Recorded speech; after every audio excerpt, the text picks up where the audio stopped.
a lot of people, they just look at the adjusted gross income. Now, there are more deductions that you can take, right? So you decide whether you want to itemize or not. And the Tax Job Cuts Act basically had provided a very generous standard deduction for example, if you're married filing jointly, your standard deduction this year is $25,100. Mm-hmm. So if your standard deduction is higher than your itemized deduction, you're probably better off taking the standard deduction. However, if your itemized deductions are higher, feel free to take that itemized deduction as your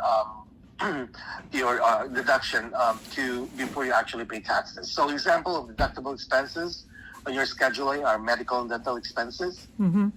and that's over 7.5% of your adjusted gross income.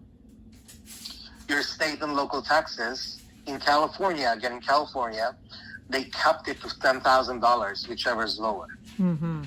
So if you paid $13,000 in state tax, you can only allow to claim up to $10,000. That's the drawback for the Tax Job Cuts Act that was implemented in 2007. Mm-hmm. Home mortgage interests, charitable contributions, cash or non-cash, any casualty and theft losses. For example, if you have losses, if your house burned down Mm-hmm. and you have to pay $1,000 deductible, you may be able to claim the $1,000 because that's an out-of-pocket expense for any casualty like fire, theft losses if you're somebody stole or burglarized your house. And other such expenses as legal expenses, we have investment expenses, tax preparation expenses. Those are all called miscellaneous income, which are limited up to 2.5%. Anything over that is deductible.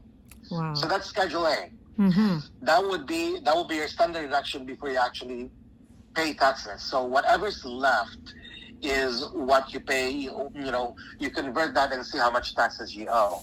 Now comes the credit, which is a dollar-to-dollar cut in any Mm-hmm. tax you owe. So this is the bigger one because it's a credit.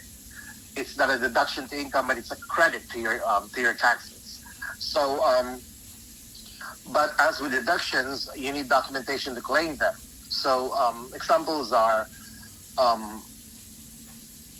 Hold on a second.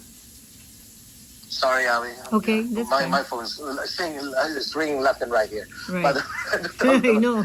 So the examples are foreign tax credit, we have education credit, we have child tax credit, adoption Right. credit, we have qualified electric vehicle credit, those to the Teslas, Right, that's right. Yes. retirement savings contribution credit. Those are called savers credit. Mhm. So you have to be aware of this credit because say hypothetically that you owe $2,500 in taxes, but then you went back to school and you were able to get a lifetime learning credit of $2,500. Mm-hmm.